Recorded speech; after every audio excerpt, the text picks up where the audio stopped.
Hey guys, this is Sarah G. It is GenZ-Gab. Let's get into it. Oh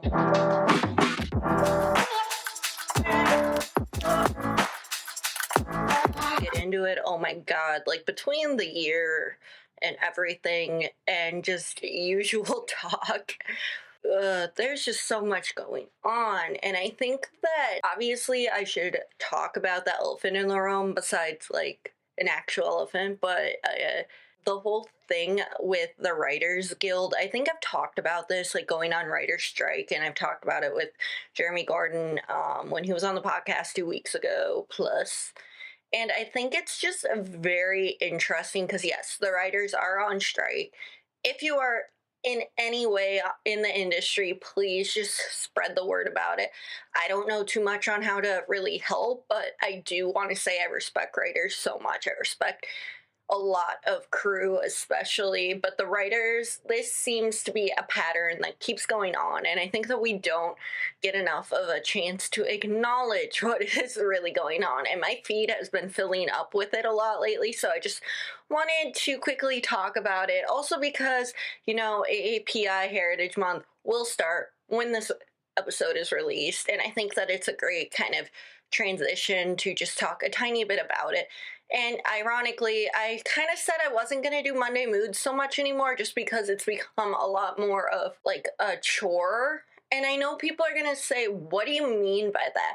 Here's the thing, again, I've talked about this multiple times, but when you're the person that does everything, and I actually don't want to be a lone wolf in regards to doing this, but because I really lack money, which is a thing with life, etc., that, you can't really do much more. And I follow a bunch of these business or just kind of create smaller creator content to try to figure out ways to grow. And it really doesn't work for the most part. And I've actually had some great discussions recently with a lot of people in similar situations as me, or I guess if we're going to be grammatically correct, but have you ever known me to be fully correct unless it was like in high school? And that was only just because ADHD people kept correcting me all the time. That's the point where I just decided that I'd overcorrect the correctness. Yeah, that does not sound right by any means. Whatever though, but I've had a lot of discussions lately that make me go, okay, let's pause. Because I think any creator in the like 20K to maybe 500K. I mean, the people that I'm going to mention next are a little higher up, but they're actually using their platform for good to try to figure out how to help smaller creators, etc. Also, just that they're on live and actually talk about real things as opposed to just trying to sell you something in a pyramid scheme type thing. And I know, as usual, Sarah gets off topic. I know, but yet I just needed to make that thing clear quick. But I found, which I'm already knowing that I'm probably late to the game, knowing how many followers this person has, but you should go and follow him. He's hilarious. I will give some clues and then obviously mention who he is at the end and give you the exact handle to follow. Also, in this case, part of the clue works with the Writers Guild because his girlfriend's actually in it. And I'm trying not to say too much because one is I don't know this person too well. Again, I've just been on the lives once or twice, but I've heard enough that where it's like I have so much respect, not only for this creator, not only for this creator's girlfriend, but for this creator's teen parents, especially mom, who raised him. Like, all these stories are savages, and I'd love to talk sometime, like actually interview, but again, it takes time to really work on that stuff. Plus, let's face it, again, there's so much that goes into planning podcasts, small creator stuff, etc., that I can talk about trying to get guests together, which I do. But again, doing all of this alone is really, really hard. But I applaud anyone who's else in my shoes. So yeah, Sarah, I know you need to get on with it. So I gave a lot of, kind of clues, if you will. But everyone should go and follow. Yeah, Tyson Wong. I wanted to make sure that and I will be talking a lot more about some other things, but Shane Duffy, you should also follow him. Not only that, he's a bigger creator on TikTok. I think he has like 500K, etc. But he's really cool. He interacts. He's got ADHD like me as well. But he's actually trying to help out smaller creators. And I think that that's a big thing, that like a lot of people say, I'm not like other people. I'm not like this, that I'm not like other girls. And I think I just have gotten so over the top angry about it, or just frustrated, really, to be honest. And it's not even in a sense that like I think that people should do better, because let's face it, there's like a strong sense of justice, I think, for anybody who has ADHD or has some sort of neurodivergence. And I think that there's like a fine line, because again, neurodivergent TikTok is really weird. And I'm not even saying weird in a sense, but it's like dog talk. Like, I've talked about this multiple times.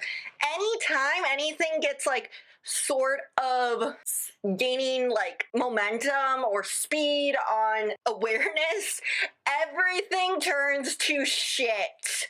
And I don't mean that in a like that it's because that's so bad, whatever. No, I mean it's literal shit, because every time, either if you're on like ethical breeding, ethical rescue TikTok, or neurodivergent TikTok, or, like feminism TikTok, like there's just no side. Everything is just black and white, and we need to work more on it. And a creator I love that I've talked about a few times who has border collies, but Brie, go and follow her. She is a phenomenal, she dock dives with her border collie. She's a trainer, etc. And it just is so, there's just so many things. But I will say, I think I probably, with where my dog winded up, probably got a 5 to 7 out of 10 on the ethical thing. Could be better, could be worse, could still, because she was a second litter, but blah, blah, blah. But the one thing that I want to condemn her for is that she at least acknowledges like a lot of things could be room for improvement. She's not saying I'm better, or has this like, kind of behavior like it's so much like of a inferiority complex that goes on with it. There are a few others that I would say have the same thing, and I think that we just, as a society, as plenty of people say, we just get so wrapped up that we lose sight of what really happens, or what's really going on. And I think that that's another piece. Like, I know I've talked a lot about on here, child stars trying to help out with the influencer drama, but now it just seems like they're here to just complain. And on one hand, I see you. I think you're valid for any trauma you went through with the industry. The industry needs tighter laws, and Mom Uncharted has specified lately that the new rule as of yesterday, which was April 26th, that there's a new bill getting passed, luckily, for people who are under 13. And I know everybody's probably lied about their age on social media, but with TikTok, I really hope that these vlogger families have like more security to not make a account for their young impressionable child. And I know that there's gonna be a lot of pros, cons, whatever, but that's just kind of where I'm landing on as somebody who's starting to feel really old lately.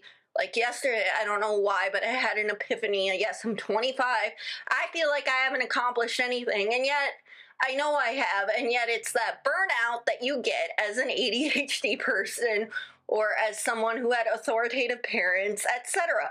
And I know, what the heck is this all got to do with anything? I think that it's just showing like the different levels of ways life goes, and how you sometimes can have like a way of how you perceive things, etc. And I truly do believe people want to do better than what they project out, but it's just, we got to do better, and the internet's got to do better. And I mean, people are too comfortable sending hate, sending death threats, etc. to people out there, or making fun of people's looks. It's just that it's getting out of hand. And I'm thinking, as someone who feels like, I'm getting older, but I still feel like I'm in that toxic cycle that teenagers are in, that if this fucks with me so much, think about, younger people. So there's so much that obviously needs to be covered that I can't in a 30-minute to 45-minute podcast, nor do I think you really want me to. I am not an expert. I am not here to tell you how to live your life. Again, I have tried to do polls, I've tried to do conversations, etc., on my GenZ-Gab Instagram, and I don't get response, which is fine. But for anybody saying, oh my gosh, this girl talks about the same freaking stuff all the time, well, for starters, part of that's a niche, and another part is, if you really have an issue with what I'm saying, comment, subscribe, whatever, or even, as much as I'll probably delete it if it's something really profoundly hateful, which, yes, it's not even that I can't handle it, it's just like sometimes it's so stupid. Like, it's not that I want just nothing but good responses either. It's just sometimes it's just so unnecessary as well. But anyway, please interact is more what I have to say. If you think I'm doing same old things, please just interact. Because right now I have 0 reviews, which is fine. Like, I get it. Sometimes it takes longer than a year. But if somebody really has like a huge opinion on this, go and comment on it. Obviously, not every time will be nice and jolly, but it is what it is. And that's the content, acting, entertainment world that we live in. Everyone's gonna have a critic moment about you. And I know, and I want to just say straight up, I know I probably worded things wrong in the past, and I am truly sorry. I've taken a lot of these last few years to reflect a lot on what I'm doing. I recently saw something by The Cut asking how, like, racist you are to a lot of people, and you know what, I actually liked a majority of the answer. And a lot of people who said a 3 to 5 out of 10, I agree. Here's why. A lot of them said it's because they still have preconceived, biases, ignorances, just that there's always room to improve, especially for white people. And I say this all the time, and I think about it, and I've been really trying to work on it especially, but there's so much, you can do so much about biases, etc., but there's still just that unfortunate side of these are things that we're still needing to unlearn. And I think that goes into also some of that stuff with trauma, etc. I don't want to spend too much time on it. I wanted to say that when I've thought about like how my judgments and how I've reflected in the past year, how I probably don't follow some of the same people that I used to rave about.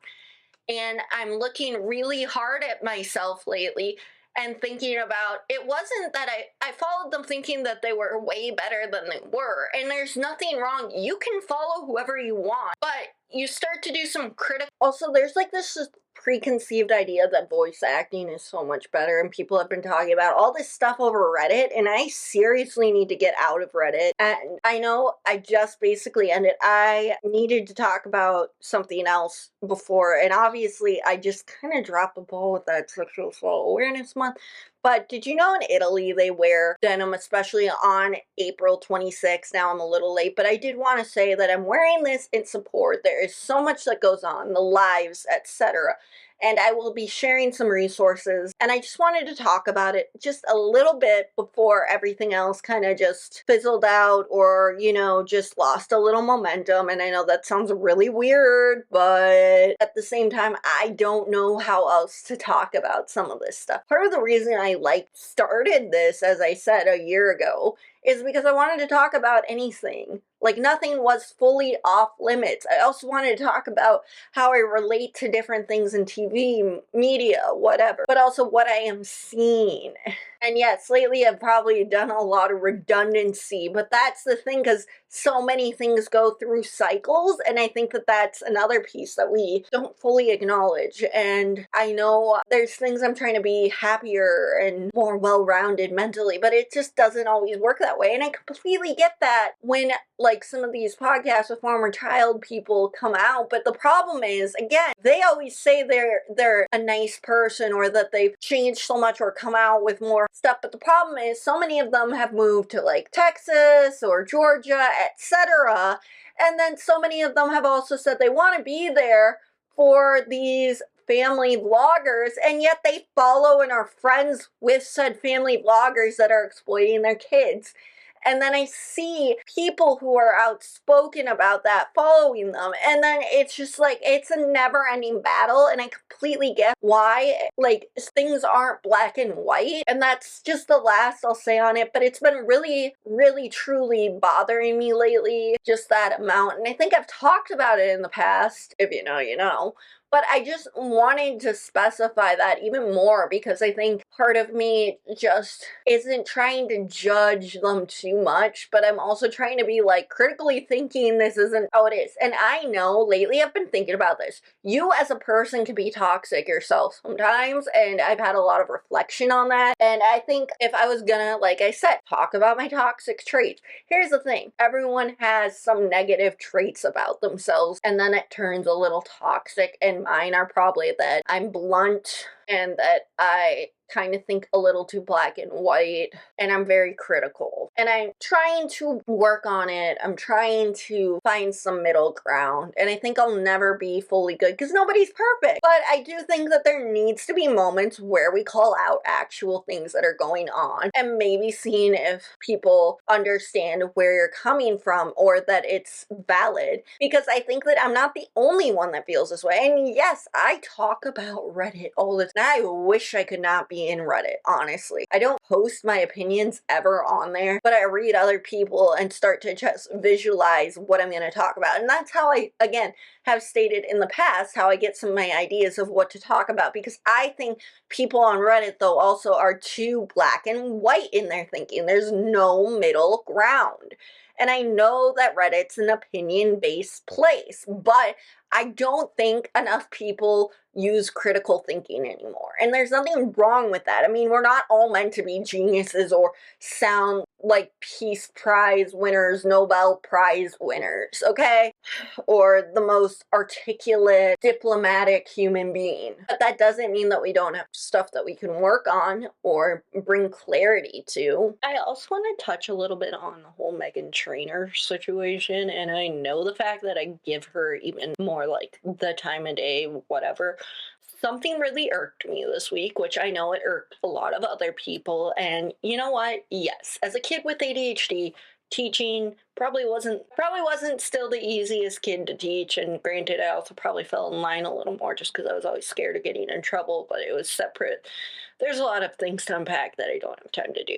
But that being said, and yes, do I think sometimes homeschooling might be better for certain types of kids? Yes, and with how the whole world is going, I will say teachers, frontline workers, all that have done an amazing job throughout all of these struggles, trials, tribulations. And yes, there are not great ones. And yes, I've been critical of some, people in different types of work, but it always comes down to the different types of safety level, etc. But this moment, I am shocked, not by what she said, but shocked at some of the people that might not want to hang out or that hang out with her now, but then are gonna still. And it's just like people are still defending her and her half-ass apology. And I've never been a fan of her, really. Yes, I'll give it to her that her kid's cute, but I still don't really want to talk about kids. Really, kids under 18 especially deserve a lot of privacy, and I just don't see that happening. Like I said, like I was talking about earlier, another thing, influencer, blah, blah, blah. But the fact of the matter is, if I've learned anything throughout what has happened with COVID, etc., teachers need to be paid more. I mean, have we not seen the Quinta Brunson interview from SNL, the monologue? Her mom is a teacher all these teachers are struggling, and you have the audacity to keep that in your frickin' podcast. And maybe you do want as much stuff coming your way, but the problem is not all publicity is good publicity, okay? Like, whatever. And it just shows your entitlement. And I have family members who are teachers, so that really, really bothers me. And yes, I know maybe I'm too sensitive or whatever, but it's just, I'm guaranteeing, like, the way that you had so many times, like, so many other teachers have called you out on TikTok, etc., or just people who have had teachers in their family, you name it, or know people. It's it's disrespectful, entitled, disturbing how you can just say whatever and entirely privileged. You're not gonna understand what they've had to give up, and you're just apologizing is beyond half-ass. And we all know Chris Wilson's gonna have to clean up your mess and blah blah blah. And like the whole thing, just not about it. And I don't even care how many apologies you put out, because I guarantee you no teacher is gonna forgive you. They get paid low enough as is. They don't need some celebrity dissing on them. And I know there's been so many call outs back, but it's still, she's gonna be famous no matter what. Still, nobody, and I get it, cancel culture is bad, blah blah blah, but this is like, are you freaking kidding me right now? And then it just goes to show again who you know, you might still have friends, aka ass kissers, after this, like probably not real friends. And that's where, yeah, I'm bad for business for a lot of reasons, like I've always talked about, but I'm not bad for business in this kind of way. I'm bad for business in the sense that I might call out people, and again, maybe that's another toxic quality of me. So just some food for thought that's made me very angry lately, just seeing these videos, whatever. And anybody can make anything, and yes, we're not all correct at times, like I said multiple times, but it's still just, really, do you have a big production team, you have people to look over and edit your stuff, you have like a good group to try to make you look better than you are 90% of the time, and still. But I guess it goes to show again what influencers do versus not. And yes, I know you're a singer, but you're also an influencer, so whatever. Anyway, that's my 2 cents. Aside from social media, which again, I very rarely get too much into the trends that you could be doing, but right now there's just one thing that made me want to say something about the one green versus red filter right now that's going around. If you have hazel eyes, just so you know, you're gonna wind up like the middle child again, where you don't really know where your eyes belong. And I say that because currently right now there's another, again, there's these stupid things, hilarious things, whatever, trends, aside from if it seems like all I do is complain on here, which yes and no, but whatever. Oh god, though. But the funniest part is, like, yeah, I have hazel, the forest green eyes, and I did that where it was supposed to turn red. It turned brown, so then it's like, what is exactly supposed to happen with this filter? Meanwhile, looking at other people who have blue or green eyes, and it does something weird. I also don't trust the filters on TikTok. Just another food for thought reminder in case somebody's ever, you know, over analyzing everything, because again, I want to touch on it, the body dysmorphia that goes on with this stuff. And before anybody says it, yes, it's a real mental illness. Yes, not, maybe I shouldn't be throwing it around. But the problem is so many people are giving their 2 cents that aren't even registered dietitians or anyone that really has space. They're also saying, well, I'm not doing it just because it works for me doesn't mean it works for you. There's just so many doubling down, and the whole almond mom trend has driven me insane lately. And how many people are so quick to defend, which I get, like, it's your family, I get that, but cutting out some of the people in my family that were toxic for that mental ability has been the greatest thing. I understand I don't have an almond mom, so I won't really be affected by that, but I've been affected by other extended people around me, society, you name it. And the reason I'm just so fired up about it is because it frustrates me that so many people have these weird conspiracy theories, and that they're, you know, misinformation spreading around online. And, you know, even dietitians from Europe have stated that their food isn't inherently better than ours. So, you know, I've followed that crap before, and it just shows again how impressionable. But even people going like, I snark follow, unfollow them now, because that gives them credibility, as a lot of these dietitians have stated, as a lot of medical professionals have stated. And the whole thing that's going on, yeah, I could talk Roe v. Wade, all those stupid issues that are going on with women's bodies, like, stay out of our bodies, leave us alone, let us have rights, like that stuff. But no, I'm going to spend more of my time and energy on this, because no matter how much I talk about it, I just get angrier and angrier and angrier. And yes, we have to still keep talking about it to make a big deal, a big change. But the people in power, blah, blah, blah. It's just, you see me where I'm going with this. But It's also making me wonder, like, how many people talk about this stuff just for lip service versus they actually care about issues that are going on. Or they don't want to get into trouble with the rest of the world or blah, blah, blah. And that's another thing that really bothers me, which I know I talk about a lot on here.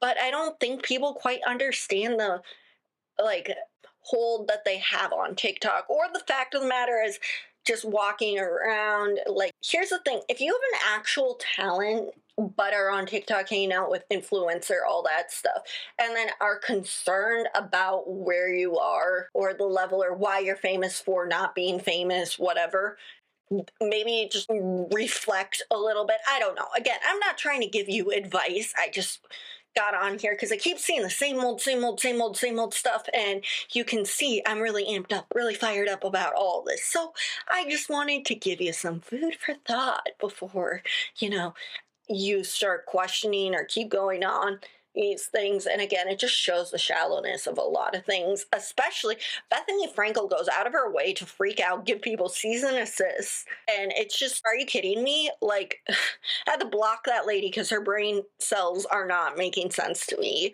And I know, again, I'm being critical or what, but she can dish it out, but she can't take it. And that's why she goes after people like Meredith Lynch. She goes after all these other creators who might actually know what they're talking about. But the minute that somebody says something in regards to what they don't believe in, she has to go and bulldoze down and be a bully. And that's why I keep talking about these themes, because it just shows how nothing seems to change. And of course, mean girls will always win. And that's kind of where even Kourtney Kardashian has kind of spoken on this, like how her whole family has started to become more narcissistic. She's noticed she's gotten to a healthier spot, that even her own wedding was made into a business deal by her family.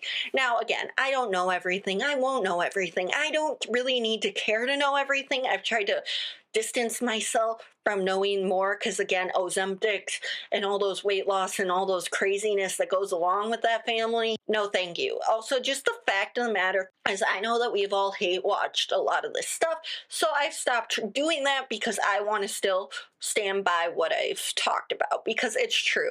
You can hate watch or hate follow, but at the same time, you shouldn't, because it gives them more credibility. And I just wanted to touch on that a little bit before we segue into other things. Separately, I'm going to talk now because, yes, AAPI Heritage Month is coming up. And like I said, I mentioned some things here and there. If you want to go back and listen to Brooke Alex's interview from last year, go ahead.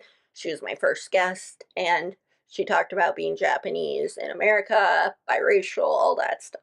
But I'm doing a separate thing, and I'm trying to stay in my lane completely with this, with the Lilo and Stitch, which is why I've been pretty quiet about it, because I'm trying to just listen around and not be outraged. So here's my only little thing that I'll say, or the 2 cents that I'll really give, and please correct me, etc. But from what I've seen, girl who plays Nani isn't any Hawaiian blood. She is from Hawaii, but she's not Hawaiian ethnically. She is Filipina and she is lighter skinned, and I know that plenty of other people can speak on that. So I'm not going to get too much into it there.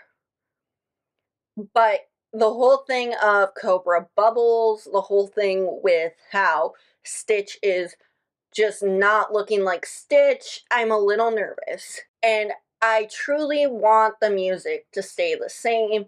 And I'm talking about this as a kid who had ADHD and probably related a lot to Lilo, a lot to Stitch, a lot to just feeling like an outsider.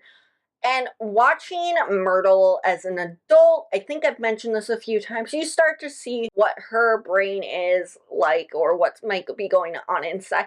And I've had a question this whole week that made me kind of wonder, maybe it is and isn't, but it goes into kind of some of that colorism, whatever. And I don't want to, again, speak too much on this, but I've started to wonder if all of those girls are either fully Hawaiian or mixed Hawaiian, who attend the hula class with Lilo. And here's why. There's enough of these characteristics I see, and maybe it's just the drawing, but I just feel like for the area that they are in, that there's something about that they probably are all of some Hawaiian descent and they're learning about their culture, etc. And people say they don't go by blood quantum there, and that's great. And I'm not trying to get into, again, I'm getting into probably a little bit dangerous territory. But here was my thought watching Myrtle, and probably the reason why maybe she hates Lilo so much. Her mom is obviously pretty white. We've never seen her dad, and her dad has been listed as either the parents are separated, divorced, or he's just estranged.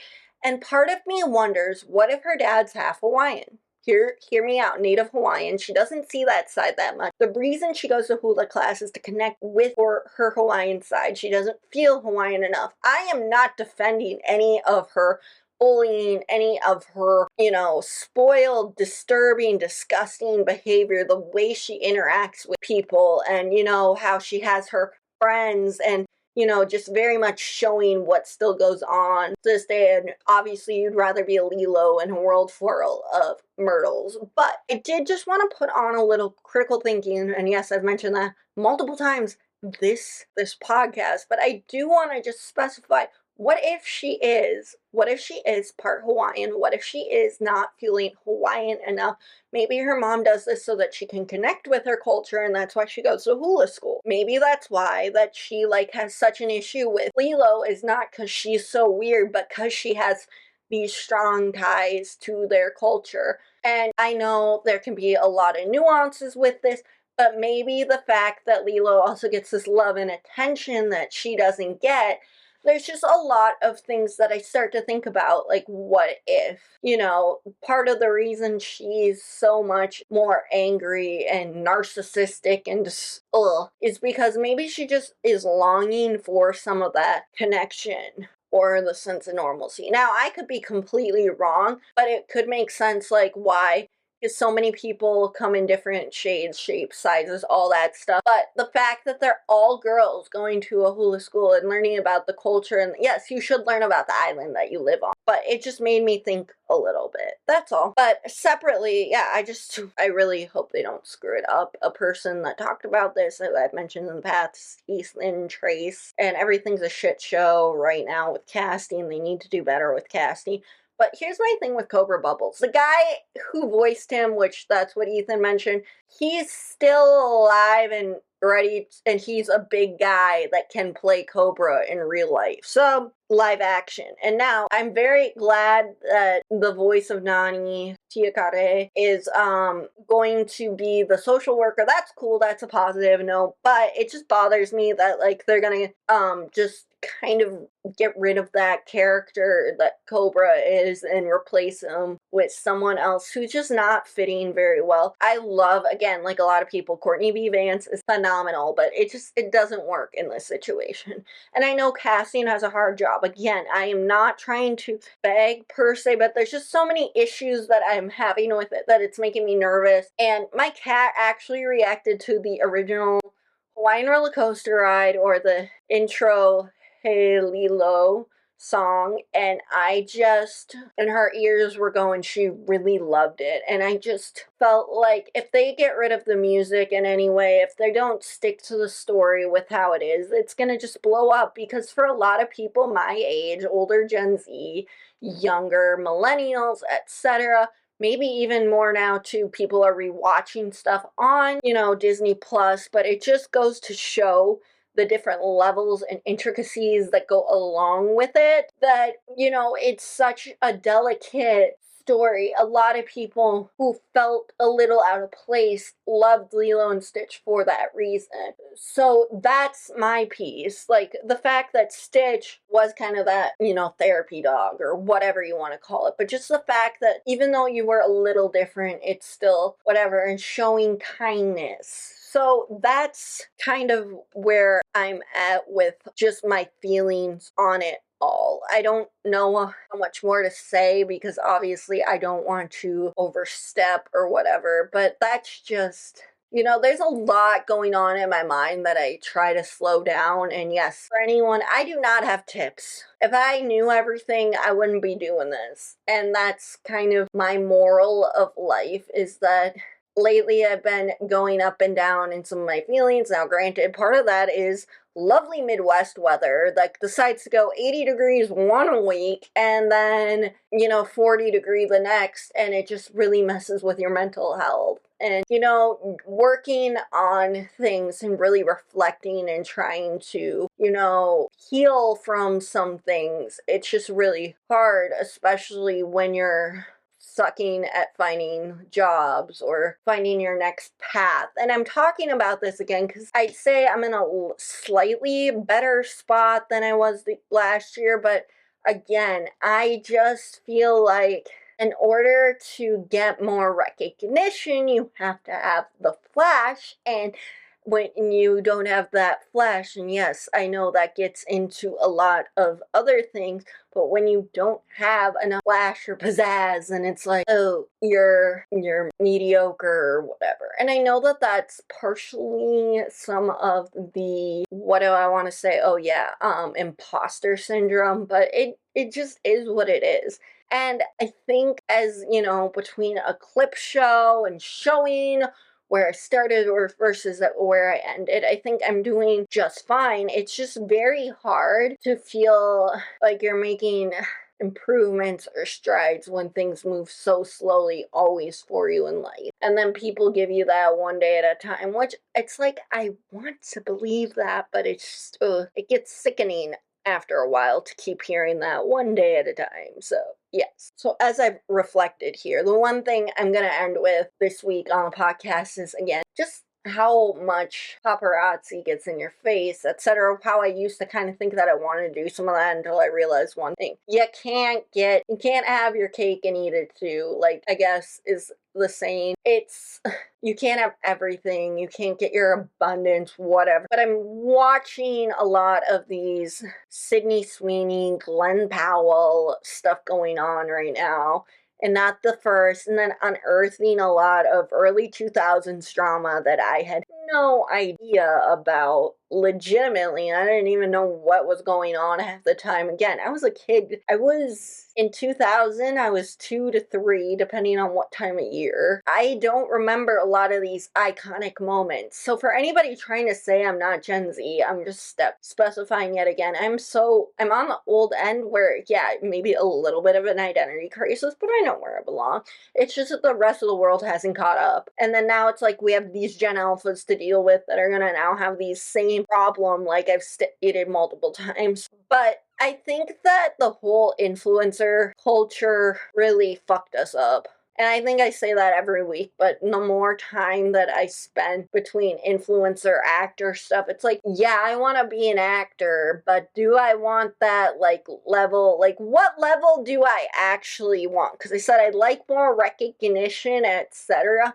But I don't think I want everyone in my business 24/7. So I guess, yeah, I talk about this a lot, but it's just that it's a never-ending cycle of how much do I actually need or want or expect out of here? Because at the end of the day, I just don't know. And I know it's yammering about the same stuff, but the fact of the matter is, I didn't know half this cheating scandal that got ripped or wiped from the internet that happened in the early 2000s that are wild, that even millennials kind of forgot about.